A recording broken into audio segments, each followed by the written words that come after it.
he said, well, it was a really significant event and it got buried on page 7, okay? Can you see how that example is a more serious example, isn't it? It doesn't make us kind of laugh. Yeah. But the second coming of Christ and the last judgment only gets a few hours of media. That's a kind of funny. See the difference? So they're both demonstrating the same point, but one's playing around and one's not. Now, when there are various effects, you know, as you said, James, ironic. Actually, probably more. This is an important word in a lot of writing that plays around. Hyperbole. It looks like hyperbole, but it's hyperbole. Hyperbole is like, you know, that sort of mathematical curve, a bit like a parabola, but I think broader. Hyperbole. Mathematicians, I'll probably get this wrong. Parabola, I think, is more like that, and a hyperbole is more like that thing, that shape. Right? Now, so it means exaggeration. So, oh, you know, Jesus will come down in just a few hours of news. It's so big and crazy, it's exaggerated and unrealistic, isn't it? Now, that's a common technique in speaking and writing.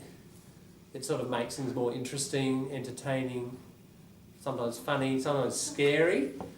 A politician can get up and use hyperbole about, if we let in all these refugees, soon there'll be 3 million every year coming and knocking on our door, what are we going to do? That's hyperbole.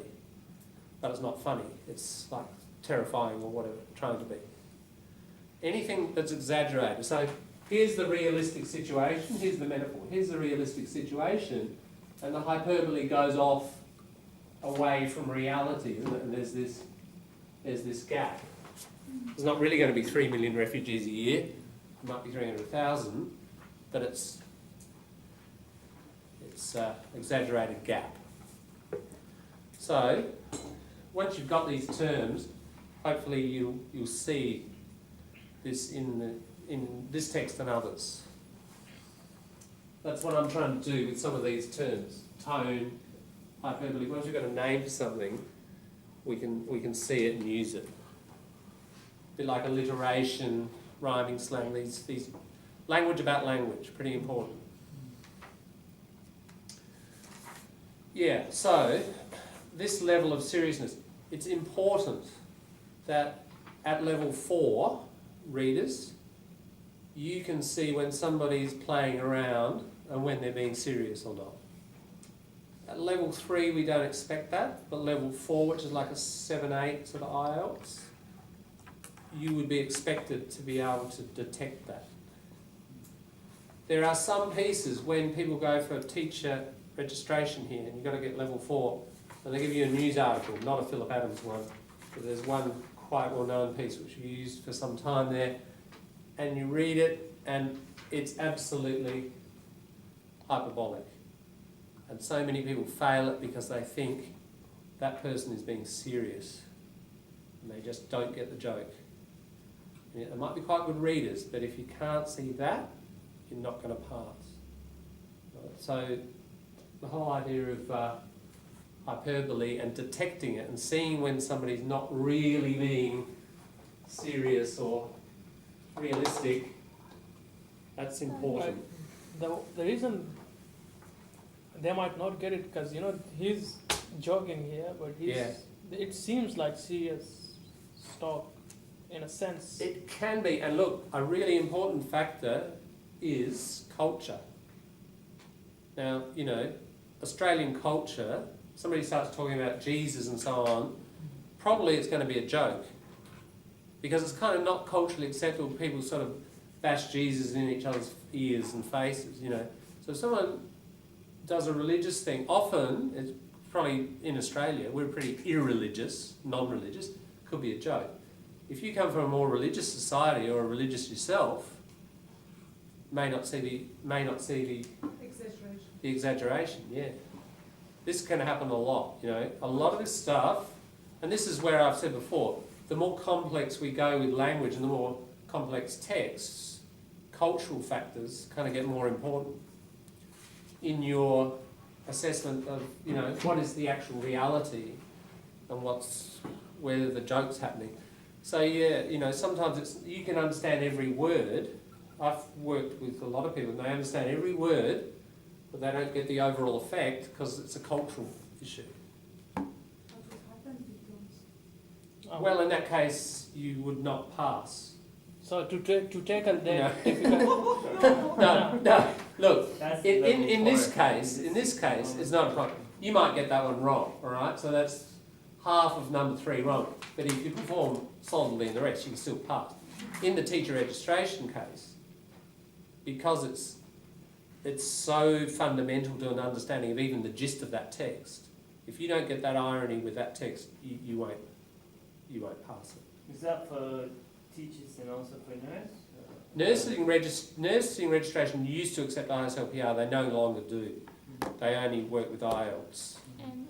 So, yeah, so it's only poor teachers who have to go through this particular form of torture. Okay, I don't want to be a teacher, but to tackle this hurdle, Yeah. what is the man practice? Well, yeah, look, it's a good point. There's no silver bullet. Silver bullet, you've got a vampire, you know, the monster, it's coming at you. The only thing that will kill it, silver bullet, bang, end of problem. So a silver bullet is like a single answer to a complex problem. There is no silver bullet here. It's a long process of learning culture. Yeah, you said cultural differences. Okay, Yeah. if we get totally involved in Australian culture, we somehow have the bits and pieces. We won't forget our own culture, but both culture get mixed into each other, and still we sort of are in our own culture. And when we get to read something like this, we can still make a mistake. Yes, can happen. On basis of. Ideally, the more and more you progress here, you end up bicultural, don't you? Yeah. So it's just like you're bilingual. You don't start speaking your native language here, you very rarely make that mistake.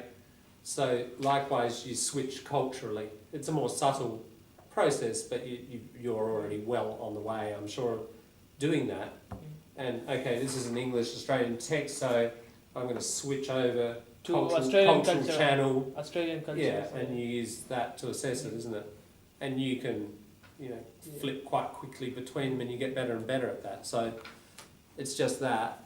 But I haven't given you the list yet of cultural acceleration resources. Things I think you should kind of focus on, certain films, certain books, certain resources. That if you're going to read something, read some of these things in this list. If you're going to watch certain films or listen to certain music, listen to these things because they're so central. They will inform you quite quickly about the culture. Basically, it's a matter of, having just like your slang project, having your cultural project, and doing conscious work on it. And then, when you see this sort of thing, you'll be able to think, oh yeah, Aussie talking about religion, probably joking. Let's have a read. Yes. Maybe you have a read. No, he's actually being serious. So not always you. Because it can happen, an Aussie would joke, but in your culture, it's a serious. That's exactly type right. of thing. Yeah. Because in that period of time, you get confused. Okay. Yeah. You think that it's a serious talk, but it's not serious according to Aussies. That's exactly right. Yeah, and on that period of time, you get to slip from the.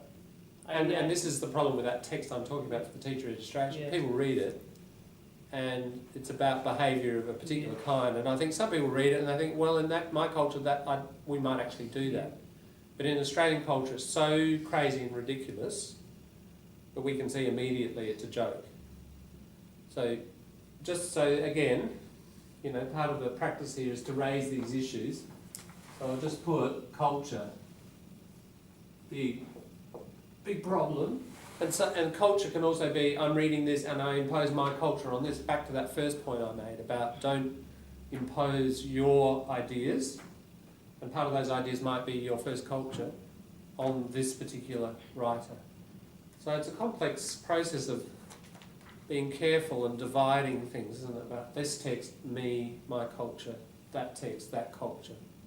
Keeping that stuff separate. You mean by now you explain the Aussie writers are not that religious to bring to exaggerating? Look, what I'm talking about is a tendency. There are some people who are, seriously religious, but on the whole, compared to many other cultures, perhaps Scandinavian cultures are even less religious, but we're fairly far down the spectrum. So it's only a probabilistic thing. We can't say all Aussie writers, but, if I'm guessing, if I'm guessing, I'd say probably not, probably joking, let's have another look. Oh no, they're not joking. But you have that as your first expectation because that's the probability. I think that's how we work culturally, isn't it? It's a matter of, this person's probably trying to insult me, I'm not sure, and then you find out they're trying to actually be nice, or they are being insulted. It's all probability and guessing, based on probability. Let's move to 4, celebrities. I think we've kind of covered it, partly covered it. He said we spend a lot of time on it. What does he, again, if we went back, this question, number 4, is about this, isn't it? The attitude of the writer to particular things. What does he think of celebrity news? Attractive events by public. Yeah, for the public. What about for him? Useless. A waste of time. Useless and a waste of time. Yes, okay. Now, again, that's right. Good. Give me evidence. Trivia, right. The key word, yeah. Right, the key word is trivia, isn't it? Yeah, I mean, yeah. Endless time on, you could say endless time on important political events. The endless time is not necessarily the clue. The word is trivia. You mean we have to mention it? We have to say he thinks that the useless events? Look, if you said, he thinks celebrities are kind of a waste of time and unimportant, that's okay. Yeah. It's just a stronger answer if you can back it up with a bit of evidence, isn't it? I mean, just where you can, just try to give a little bit of evidence. How? Make your general comment, like, so in your own words. So you say, Adams thinks that celebrities are generally insignificant and a waste of time because he uses the word trivia about the news about them. That would be enough.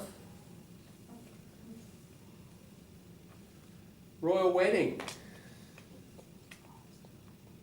What's he think? It's just for people consuming. It's quick, it passes quickly, it's true. Now, what does he think of the quick passing? It's good. Yes. Why? What's the key word there? Merciful. Yeah, that's right. Thinks, Yeah. Sometimes it's merciful, isn't it? That he's saying, news is getting quicker and quicker, but sometimes that's a good thing. Like when we've got these stupid things like royal weddings, it's really good that it's quick. So clearly, by implication, see, it's not direct, is it? It's indirect.